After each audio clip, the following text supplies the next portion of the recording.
Right, guys. So this is She Warrior 88 and One Love CPR. Here, just want to have a bit of content to what we're doing here today. I have some questions for her, and I'm sure she has questions for me as well. Right? I'm gonna let her start off just to give me a framework of what I'm working with, because my questions go vary all over the place. So, ma'am. Well, thank you, Colin. Well, I'm just grateful for this collaboration, because the reason for it is I feel that it is important to save lives, absolutely.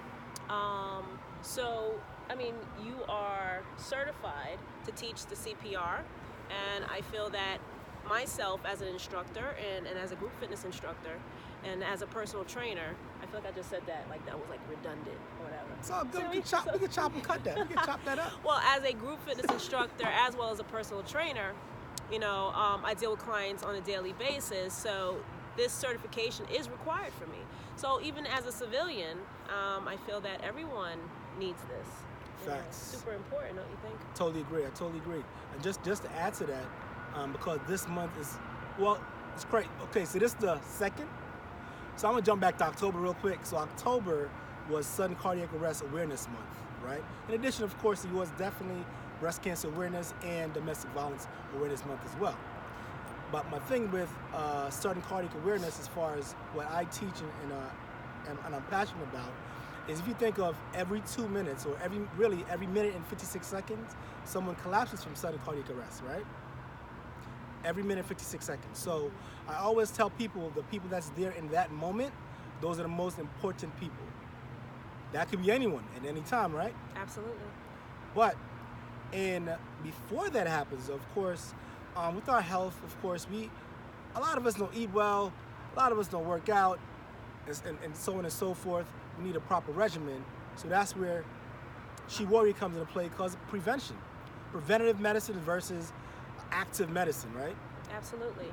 And then just to chime in on that or whatever, preventative measures, yes. So the clients that I have, what we usually do is we do these health questionnaires and fitness assessments to see where our clients stand prior to physical activities. So, some of these clients do have a history of hypertension, and they've had heart attacks in the past, strokes as well, or it actually runs in their family. So this is important to actually, prevent the whole entire thing from happening if you can at the ground level, that is. But even if it does happen, no matter what, we can't predict the future. It's still good to have your certification. Indeed. Prevention and preparation. Prevention and preparation. Absolutely. And I just think that, some of us do fear, okay, when it's actually happened, how am I going to react? We might come from a fear-based place because we're not sure if we're going to actually make it worse, make it better. But listen, saving lives is always a plus at the end of the day. So even if you take the certification, you don't remember what you're doing or whatever, it'll come back to you. It's just repetition is key. Definitely repetition is key. And I'm gonna add to that really real quick, because you said something which always make me smile a little bit when people say it. People say, what you just mentioned, what if I make the situation worse? I'm like, the person is clinically dead. Whatever you do in that moment is like you said, is a complete plus, and I'd love for everyone to do it, right? Yes, over the years, there's thousands and thousands of heart attacks happening and sudden cardiac arrest, right? So definitely, most of the stuff happened at work, in home, right? A little bit. I'm stuttering real quick right now. I'm jumping all over the place. Cool. Y'all see me stuttering? Listen. Oh man, man, it's all good. It's still all right. It's still healthy information at the end of the day. But definitely, so it's always important for everyone to know at least the basics. Just what we show you here today, as far as the compressions and the breathing, and even if you chose just to do the compressions for adults only, you have that option to do a compression only CPR, right? Proper compression. All we doing with that is, imagine it's the heart, empty, full. That's all we do. Until 911 gets there to assist you, just keep that blood flowing. That's so important. Absolutely, absolutely. Ma'am. Sir. I don't know what to say. I mean, honestly, like, at the end of the day, like, why not just get into a healthy routine, you know? I said, we know what's out there. And I know for those of you who are sedentary individuals, you do realize that there are a lot of conditions out there. We're against diabetes and, like I said, hypertension and just heart attacks and strokes and things like that. So my position here is to help you, to be able to help you get to the better version of yourself when it comes to health and fitness. I'm not saying that you need to be chiseled or anything like that, but at the end of the day, you want to be healthy and fit. And also through your proper eating habits, which is eating more plant-based foods, more as opposed to fattening foods. You know, that is key. Just start. Any activity is better than no activity. Okay, so if you go for the daily walk, you see that we're out here on this track right now. You can come out here to one of these stadiums, and you could just start with some power walking. Simple as that. And then making small little changes like your diet. Or I don't really like to call it diet, but basically your lifestyle. So one small change contributes to a healthier life. So if your sugar is your addiction, then, you know, cut back the sugar. Switch over to more fruits. That'll be a better decision, and things like that. So also too is butter. All the butter that you're eating, clogged arteries, right? You know, butter, cheese, dairy, all that stuff is mucus. I used to eat butter as a child. I used to go in the fridge. You know the stick of butters? I used to take them out of the fridge and just eat it while everybody's sleeping at nighttime. I don't know why. I don't know. I was like 6 or 7. Disgusting. But it was so delicious. The butter? Yeah. You Americans? A stick of butter? A stick of butter. No, you Americans. You Americans don't know what you got up here. Like, I was in Jamaica. Go in the fridge, you see that stick of butter, like, this is so good. The best thing since sliced bread. Disgusting. I mean, okay, yeah, right. It adds flavor to food and things like that. But, you know, switch over to olive oil. You know, the real olive oil, that is. Yeah, you start from there. But all that saturated fat is only going to do nothing but clog your arteries, you know? So I have a question for you, because like in the past when I tried to lose weight, it was more so I knew that running was my go-to, playing sports was my go-to. Now since I'm a bit older and the doctors tell me I have now Achilles tendonitis, bilateral, both things going on here. So if I do too much too fast, my ankles, or actually my heels, swells up and I can't walk for a couple days, or I'm limping like crazy. What would you suggest, not necessarily for a person with Achilles tendonitis, and as a sedentary, let's just say 2 years, throw a number out there. Okay. Well, you could also start with like a recumbent bike.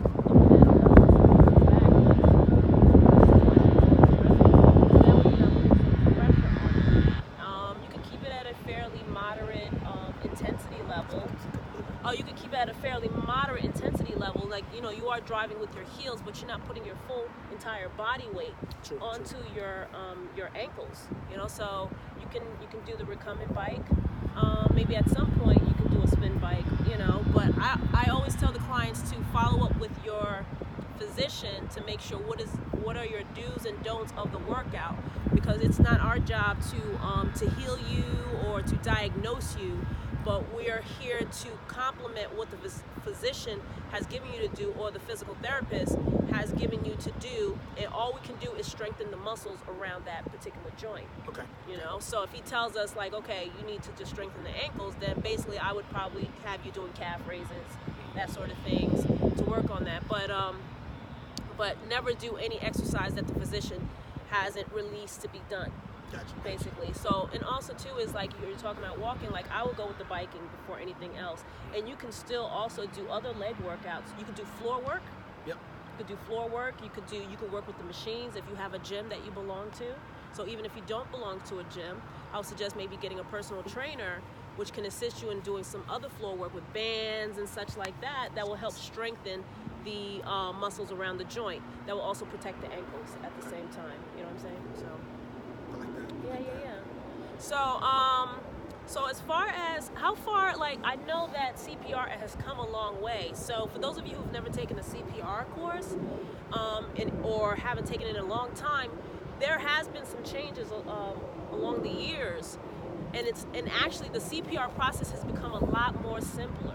Oh, most definitely, Right. most definitely. So what do you say to that? So I say, like, I'm gonna just take you back to 2000, right? So back in 2000, we had a whole lot of numbers that were thrown around and trying to teach people, right? But there was too much numbers, so some folks is messing up. Is it 15-1? Is it 15-2? I don't know. I don't even know where the one came from, right? But one meaning one breath, right? And 15 compressions. I don't know where that even came from. But there was so much numbers being tossed around at the time. And as you know, every 5 years, research is being done and CPR gets more streamlined, right? It gets streamlined for one, medical personnel, and it gets even more streamlined for lay rescuers, right? So for every civilian out here, of course, there's CPR for everyone, obviously, but then when you get to the medical world, there's CPR is a step above, a little bit more.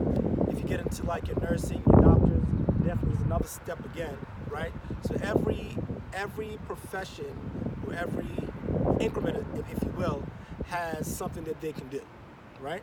So now compression to breath ratio is 30 compressions and 2 breath, right? That's if you're by yourself as a single rescuer, doesn't matter what the age group is, it's gonna be an adult, a child, or an infant. If you are by yourself as a rescuer, the compression to breath ratio will always be 30 compressions and 2 breath. Straight across. Remember, 100 to 120 heartbeats per minute, so that's long, staying alive. So while you're doing the compressions, Staying alive, staying alive, staying alive. so just that beat right there, right? That beat right there, that rhythm can keep you, to get you in between that 100 to 120 beats per minute. Absolutely. So yeah, it's become a lot easier. So it's like the CPR course is not as hard as you think it is. So it's actually making it a lot easier for you. So when you are confronted with these situations, you can just jump right in and save a life. So even with the AED, the automated external defibrillator. Yep. That's what it is, right? And it's just a machine. It tells you everything that you need to do. You plug in, and you save that life that needs to be saved. Because the whole thing with the oxygen to the brain. Maybe you can explain that. Yes. What happens? Yes. So how much time do you remember about 2 cycles back? 2 cycles being 12, 15 years ago. Anytime someone saw someone collapse, and normally they freeze. They'll call 911, but they just sit tight. They'll just wait, right? So every minute someone is not getting compressions, every minute that's being wasted, that's 7 to 10% that person is not going to be able to be revived, right? 7 to 10%. 1 minute. So you figure you wait for 10 minutes, what is that? 70 to 100%, right? However, in addition to that, within 5 to 6 minutes of nothing happening, no blood flow to the brain, no oxygenated blood to the brain tissue start dying off as well, right? So it's very important for whoever's here in the beginning when this first happened, for them to take action, activate, and start doing those compressions. Especially for an adult, nowadays we have it whereas for an adult we have the option to do hands-only CPR. That means compressions and no breathing. That means once you put your hands on that chest, you realize that person's not breathing, you tell somebody to call 911, get an AD, put your hand on the chest, and just start doing compressions until 911 gets there. Every time you pump in the blood, right? Empty, full, that's all we're doing. Get that blood flow circulating. So like that. All right, well, thank you. So once again, so for those of you who are on IG, you can follow me at SheWarrior88. And you can follow One Love CPR, is that correct? One Love CPR. What's your website, by the way? So my website is onelovecpr.com. On everything, I'm One Love CPR. So on Facebook, we're One Love CPR. On YouTube, we're One Love CPR. On Anchor, which is a podcast, we're One Love CPR. On TikTok, we're One Love CPR. On Google Business, we're One Love CPR. On Yelp, we're One Love CPR. Hey, wherever you need me, come find me. I'm around. One Love CPR everywhere. I'm just trying to spread the love. Spread the love. One love. Infinite. Yo, spread the love. But yes, but currently, I just downloaded or uploaded, I should say, the TikTok. So I will be coming to that shortly. Gary V. Thanks, man. Thank you, Gary V. Gary V got me out here walking with a mannequin on my back. I can't. Stopping strangers, doing CPR. Completely, all day. But also, you can find me on Facebook. I'm Karen Victor Fitness. If you're looking for healthy tips, healthy motivations and workouts, you can actually contact me at kgearsup2@gmail.com. That's KGEARSUP, the number 2 @gmail.com. If you're interested in at least doing a health questionnaire, fitness assessment, and getting your first workout in to get closer to a healthier lifestyle. All right? Awesome. I would say, give her a call, get in contact, because what I don't want you to do is wait till New Year's Eve to get that New Year's Eve resolution. Let's start the New Year's now. Yeah, I don't believe in resolutions. I believe you could just get started right now, even if it's just baby steps, you know what I'm saying? So I got you, though. All right? One love. All right, One peace. love. Peace, guys. Peace. I'm shy out here. Y'all see I'm shy out here. Listen, we did great. Wait. Listen.